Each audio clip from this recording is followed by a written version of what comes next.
আবার যদি বলা হয় আসেন আজান দিয়েছে নামাজ পড়তে আসেন, বলে নামাজ পড়া তুই পাইছোটা কি? তোর ক্ষেতের সে আমার ক্ষেতে দান কি কম হইছে নি? কয় নাই কথাটা। আবার যদি বলে নামাজ পড়তে আসেন, বলে নামাজ পড়া ওই বেটা কি আল্লাহ যেন মরার পরে তাল গাছ 3টা দেয়, এই কথা বলে না। নামাজ খাওয়া তো হুজুরে গো কাজ, মুসল্লি গো কাজ। আল্লাহর কসম দিয়ে একটা মাসালা বলে দেই, যারা নামাজ না শরীয়তের সাধারণ একটা বিষয় নিয়েও যদি তিরস্কার করে, এর সাল করে, নামাজ পইরা পাইছোটা কি, নামাজ পইরা ওই বেড়া কি, নামাজ পইরা যদি নামাজ না পড়লে আল্লাহ যেন তাল গাছ 3টা দেয়। ও বন্ধু, এই লোকগুলা যারা বলবে, যদি তারা জীবিত থাকতে তওবা না করে আর যদি মরে যায়, তার জানাজা যে পড়াবে সেও গুনাহগার হবে। বুঝেন না আমার কথাটা? স্পষ্ট বুঝেন নাই? যদি কেউ কয় নামাজ পড়ার সময় হয় নাই, নামাজ পড়ে পাইছোটা কি, আল্লাহ যেন মরার পর তাল গাছ 3টা দেয়, এরকম কথা বলে না, নামাজ পড়ে ওইবেটা কি, আর নামাজ পড়বে হুজুররা, এইসব কথা যদি কেউ বলে, স্পষ্ট যদি কানে আসে, তাহলে সে যদি তাকে তওবার আহ্বান করবেন।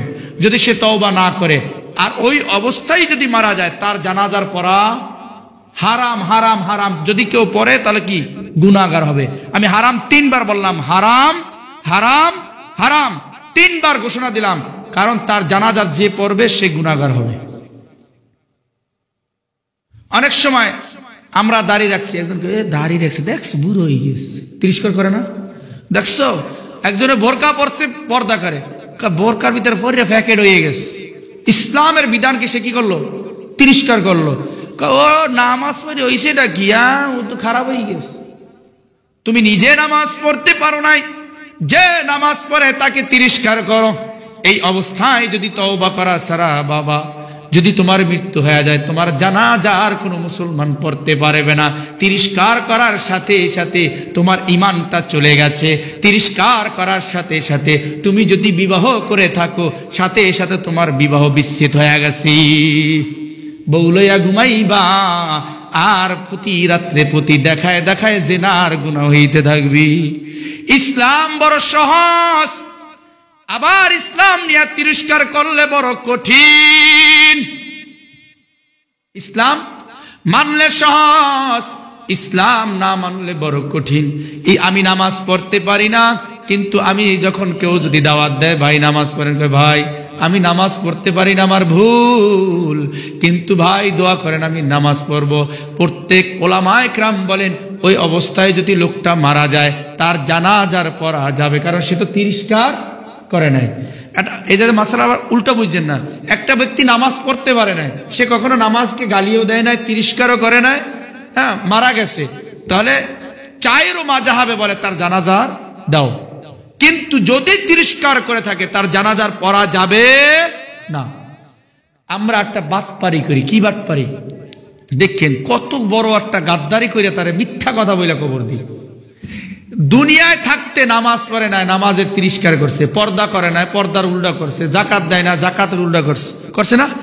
এখন ওই লোকটা মারা যাওয়ার পরে মুখে নাই দাড়ি, জীবনেও একটা পাঞ্জাবি পরে নাই, হ্যাঁ, এখন কবরের দ্বারা যাই কয় বিসমিল্লাহি ওয়া আলা মিল্লাতি রাসূলি, কি কয় না? এই দোয়াটা মনে পড়েন না আপনারা? কি বলে? বেশি বেশি কালিমায় পড়ো, কালিমা পড়ো, কালিমায় শাহাদাত পড়ো, কয় না? আরো আর কালিমায় শাহাদাত পড়ো। আবার বলে বিসমিল্লাহি ওয়া আলা মিল্লাতি রাসূলি, অর্থ কি? আমি রসুলের তরিকায়, রসুলের মিল্লাতের উপরে তাকে দাফন দিলাম। অথচ তার মুখের ভিতরে দাড়ি নাই, জীবনে একটা মসজিদে সেজদা দেয় নাই, জীবনে টুপিটা মাথায় দেয় নাই, জীবনে পর্দা করে নাই, অথচ বলে বিসমিল্লাহি ওয়া আলা মিল্লাতি রাসূলি। কবরের কাছে অন্তিম সময়, সে সময় মিথ্যা কথা বলে তাকে দাফন দেওয়া হয়। এ বন্ধু, একই পাতিলের ভাত খাইলা, আস্তে আস্তে তুমি বার্ধক্যের দিকে গেলা, আর তোমার সন্তান শক্তি পাইতেছে। ও বন্ধু, তুমি খানা খাও, তোমার শক্তি কমে, একই পাতিলার খানা খাইতেছো, তোমার শক্তি কমতেছে, আর তোমার ছেলেটার শক্তি বাড়তেছে। আল্লাহ বলতেছেন চিঠি আমি আল্লাহ জন্মের পর থেকে দিয়া দিলাম, মৃত্যু কিন্তু একদিন হবে। আমি আল্লাহ জন্মের পর থেকে এক একটা চিঠি দিলাম, কিন্তু বান্দা তুমি বুঝতে পারো নাই, কারণ আমি যখন দুনিয়ার ভিতরে আসছি তখন আমার মুখের ভিতরে দাঁত ছিল না। আল্লাহ বলেন তোমার মুখের ভিতরে প্রথম দুইটা একটা দাঁত দিয়া চিঠি দিয়া দিলাম। এ বান্দা এক ধাপ কবরের দিকে আগায়া গেলা, যখন তোমার দাঁত আবার পূর্ণ উঠে গেল, ওঠার পর আবার দাঁত ভেঙে যায়, আবার দাঁতগুলা ওঠা শুরু করে। আল্লাহ চিঠি পাঠায়া বলতেছেন বান্দা তুমি কলম কবরের দিকে আর এক ধাপ আগায়া গেলা। এ বান্দা তোমার মুখের ভিতরে দাড়ি ছিল না, কিন্তু যখন দাড়ি আসলো আমি আল্লাহ আর একটা চিঠি দিয়া দিলাম। রে বান্দা তুমি কলম কবরের দিকে আর এক ধাপ আগায়া গেলা, এবার তোমার দাড়ির ভিতরে দুই এক গাছ পাকা শুরু হয়ে গেল, আমি আল্লাহ আবার চিঠি দিয়া দিলাম। অন্তিম সময় কলম নিকটে এসে গেছে। বান্দা তুমি বুঝো না, বান্দা তুমি নামাজ পড়ো না, বান্দা তুমি জিকির করো না, বান্দা তুমি রোজা রাখো না, বান্দা তুমি আমি আল্লাহর হুকুম পালন করো না, বান্দা তুমি রসুলের তরিকার ভিতরে চলো না। ও বান্দা এই সময় মালাকুল মওত যদি আসে আর তোমাকে তো মিথ্যা কথা বলে কবরের ভিতরে দিতে হবে। মিথ্যা কথার হলো বিসমিল্লাহি ওয়া আলা মিল্লাতি রাসূলি, অথচ তোমার এতগুলা চিঠি দিলাম, কবরের কথা স্মরণ হইল না, আমি আল্লাহর হুকুম পালন করলা না, নামাজ পড়লা না, রোজা রাখলা না, সত্য কথা কইলা না, মানুষকে উপকার করলা না, করলা শুধু ক্ষতি, করলা শুধু গীবাত, করলা মানুষের শুধু যাতে মানুষগুলা বিপদের ভিতরে পড়ে, করলা শুধু আল্লাহর নাফরমানি, রসুলকে গালি দিলা, আর কবরে রাখার সময় মিথ্যা কথা বলে তোমাকে কবরের ভিতরে রাখা হয়। ও বন্ধু একটা হাদিস শোনায়া যায়, নবী আলাইহিস সালাতু ওয়াস সালাম বলেন কোন ব্যক্তি যখন মৃত্যু বরণ করে, আপনাদের এই অঞ্চলে মৃত্যুবরণ করার পর মনে হয় লাশের উপরে কাফুর দেওয়া হয় না? দেওয়া হয়। মানুষটা মারা যাওয়ার সাথে সাথে মাথার নিচ থেকে তখন বালিশটা নেওয়া হয়, বালিশটা নেওয়ার পর মাথার উপর একটা কাফুর ডেকে দেওয়া হয়, হয় কিনা? হাদিসটা মনোযোগ সহকারে শুনবেন। মানুষের মুখের ভিতরে একটা কাপড় টেনে দেওয়া হয় না? চাদরে দেয়, কেউ আলাদা একটা সাদা কাপড় দেয়, দেয় কিনা? সাদা কাপড় দেওয়ার সাথে সাথে আসমান থেকে একটা ফেরেশতা তিনটা ডাক দেয়। কয়টা? তিনটা ডাক দেয়। ও বন্ধু সময় আছে, এই তিনটা ডাক শুই না যান, শুই না যান। আর সকাল সন্ধ্যা চিন্তা করবেন যে হুজুরে বলেছিলেন, আমাদের এলাকার হুজুরে বলেছিলেন যে তিনটা ডাক দেয়, আমার কথা নবী বলেছেন তিনটা ডাক দেয়। এক নাম্বার ডাক প্রথমেই ডাক দিয়া বলে, এ মাইয়াত, এ আব্দুর রহিম, আব্দুল করিম, আব্দুল সালাম, আব্দুল গফফার, আজকের বড় বাকপটু, তোমার কথায় মানুষ কত শ্রবণ দিয়া শুনতেছে, তোমার কথায় বন্ধু তৈরি হইতেছে, তোমার কথায় কত মানুষ জমা হয়ে যাইতেছে, তোমার কথায় কত বন্ধু শত্রু হয়ে যাইতেছে, তোমার কথায় কত পরিবার ধ্বংস হয়ে গেছে। ওই ফেরেশতা ডাক দিয়া কয়, তোমার আজকের বাক শক্তি কোথায় গেল?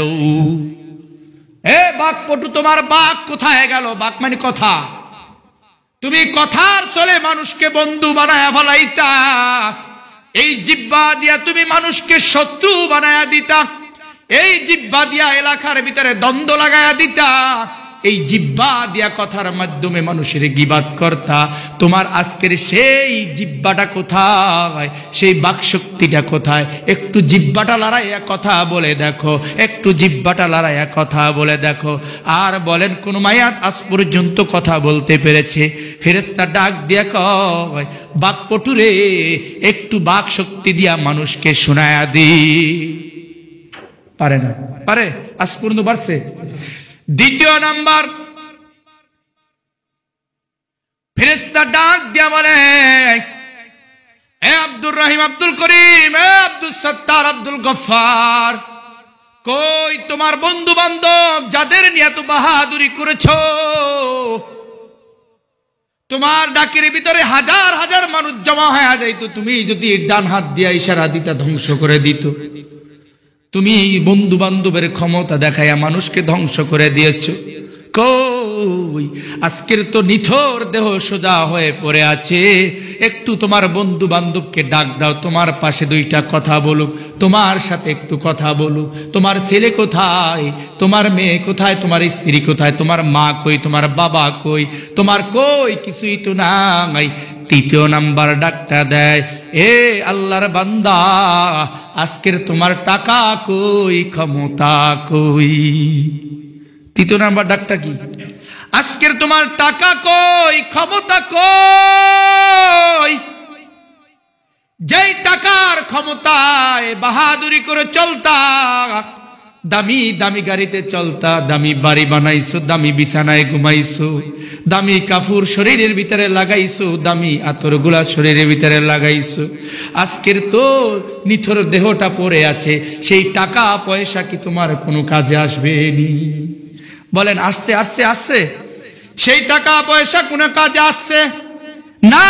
না, নিথর দেহ পড়ে আছে, কেউ তো লড়ে চড়ে জিহ্বা দিয়া কথা বলতে পারে না। এবার মানুষটাকে যখন গোসল করাইয়া, তিনটা টুকরা সাদা কাপড় পরাইয়া, আমরা জানাজার দিয়া দিয়া দিয়া দিয়া কাদের ভিতরে লাশটা নিয়ে আমরা কোথায় চলে যাই? কবরের কাছে চলে যাই।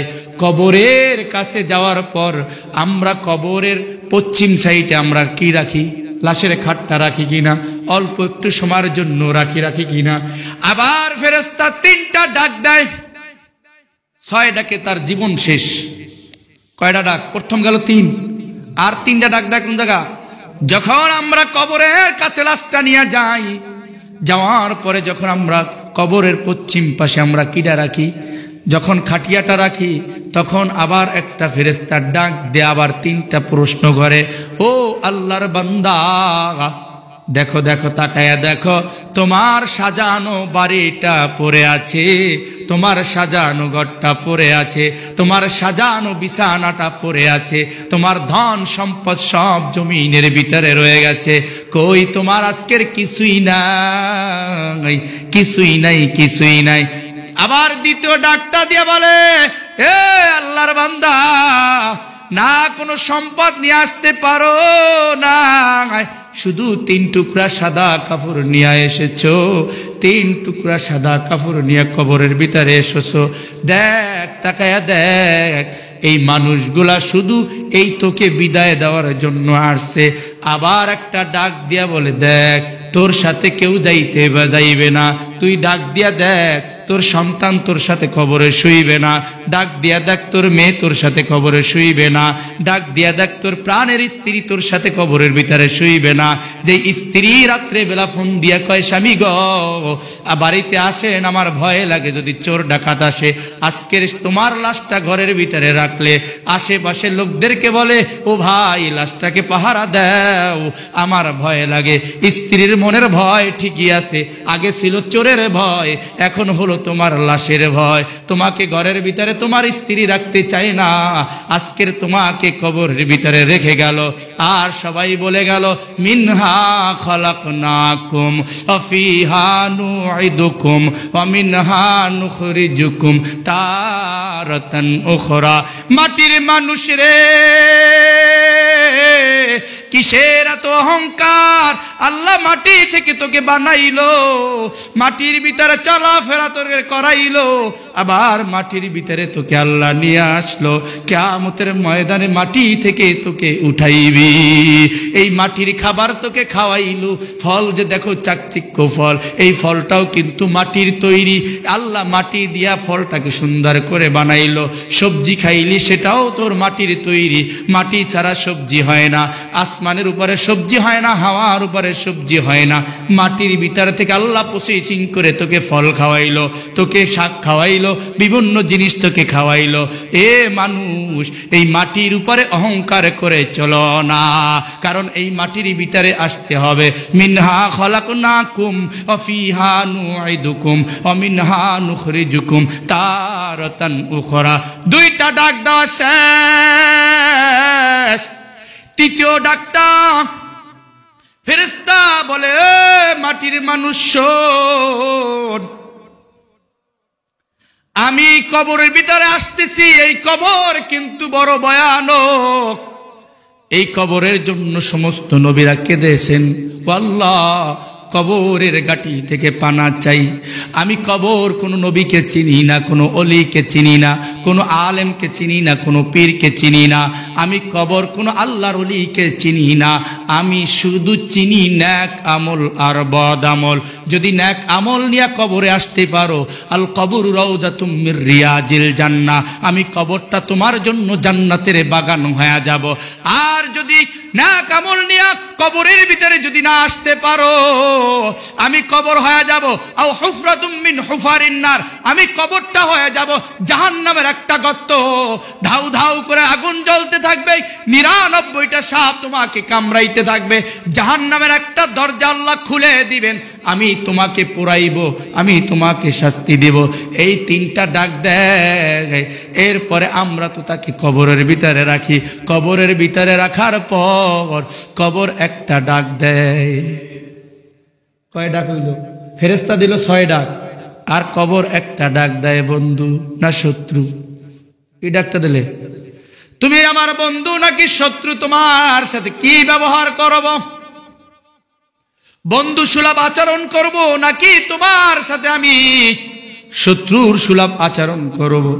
কারণ তোমার নতি যদি ভালো হয় তাহলে আমি কবর তোমার জন্য হব ভালো বন্ধু, আর যদি তোমার নতি খারাপ হয়, আমল নামা খারাপ হয়, তাহলে আমি কবর হব ভয়ঙ্কর।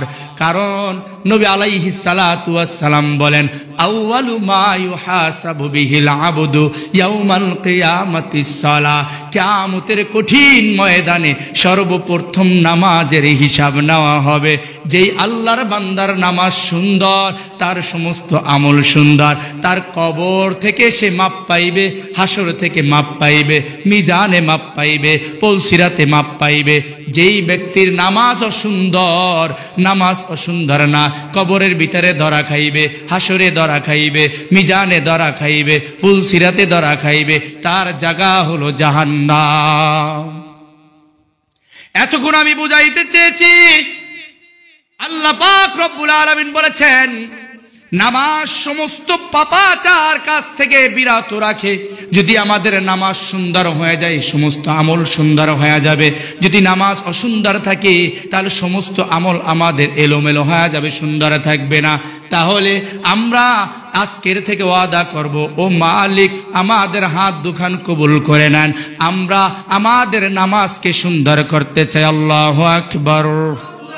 আল্লাহকে সাক্ষী রেখে হাত 2টা লড়া দিয়ে বলেন, আল্লাহ ওয়াদা করলাম নামাজকে সুন্দর করব।